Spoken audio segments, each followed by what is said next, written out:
एक बार एक जंगल में एक शेर अकेला बैठा हुआ था। वह अपने बारे में सोच रहा था कि मेरे पास तो तेज धारदार मजबूत पंजे और दांत हैं।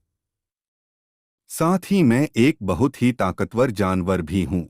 लेकिन फिर भी जंगल के सारे जानवर हमेशा मोर की ही तारीफ क्यों करते रहते हैं? दरअसल शेर को इस बात से बहुत जलन महसूस होती थी कि सभी जानवर मोर की तारीफ करते थे। जंगल के सभी जानवर कहते थे कि मोर जब भी अपने पंख फैलाकर नाचता है तो वह बहुत सुंदर लगता है। यही सब सोचकर शेर बहुत दुखी हो रहा था। वह सोच रहा था कि इतना ताकतवर होने और जंगल का राजा होने पर भी कोई उसकी तारीफ नहीं करता है। ऐसे में उसके इस जीवन का क्या मतलब है? तभी वहां से एक हाथी जा रहा था।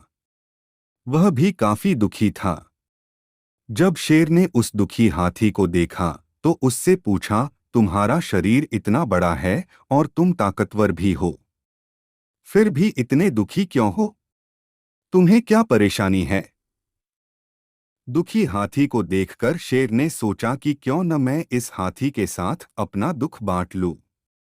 उसने आगे कहते हुए हाथी से पूछा कि क्या इस जंगल में ऐसा कोई जानवर है जिससे तुम्हें जलन होती हो और वह तुम्हें हानि पहुंचाता हो? शेर की बात सुनकर हाथी ने कहा, जंगल का सबसे छोटा जानवर भी मुझ जैसे बड़े जानवर को परेशान कर सकता है। शेर ने पूछा, वह कौन सा छोटा जानवर है? हाथी ने कहा, महाराज, वो जानवर चींटी है। वह इस जंगल में सबसे छोटी है, लेकिन जब भी वो मेरे कान में घुसती है तो मैं दर्द के मारे पागल हो जाता हूँ।